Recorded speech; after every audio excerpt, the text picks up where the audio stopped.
यदि गलती से भी हमारे मुंह से कुछ ऐसे शब्द निकलते हैं जिन्हें सुनकर किसी को दुख होता है, किसी की भावनाओं को ठेस पहुंचती है या कोई नाराज होता है, तो उन शब्दों के लिए हमें भुगतना पड़ेगा।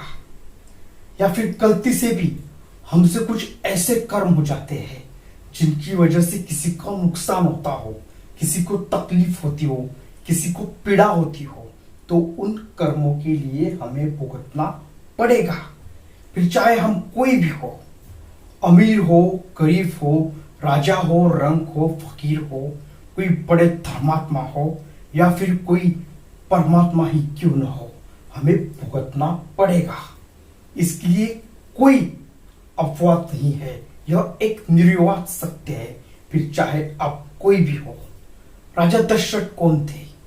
वो प्रभु श्री राम के पिता थे। और प्रभु श्री राम कौन थे? वे स्वयं भगवान थे। पर एक दिन जब राजा दशरथ शिकार पे गए तो उनके हाथों से गलती से बेवजह श्रवण कुमार की हत्या हो गई। श्रवण कुमार एक नौजवान जो अपने अंध और वृद्ध माता पिता को तीर्थ यात्रा पर लेकर जा रहा था। जब यह खबर उसके माता पिता को मिली तो उसके माता पिता अपने पुत्र वियोग के शोक में तड़प तड़प कर मर गए।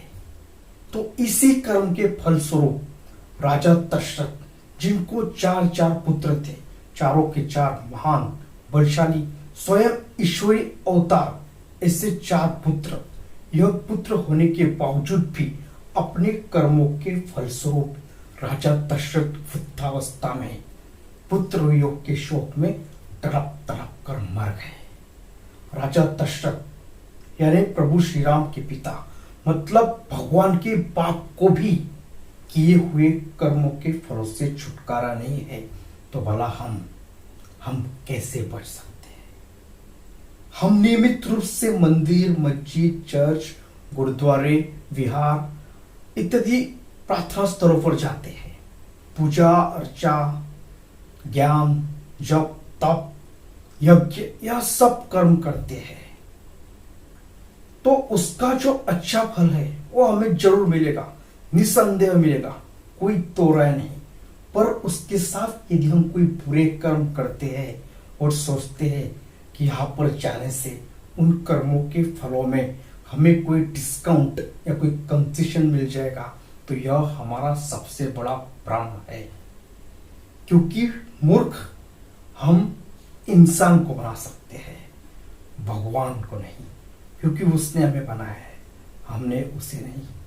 इसलिए लाख तीर्थ क्षेत्रों पर जाओ, 1000 बार गंगा में डुबकी लगाओ, पूरे शरीर पर सिंदूर लगाओ, माथे पर लगाओ, गले पर लगाओ, लेकिन हमारे कर्म यदि पवित्र नहीं है, निस्वार्थ नहीं है, तो हम ईश्वर कृपा से कोसों मील दूर है।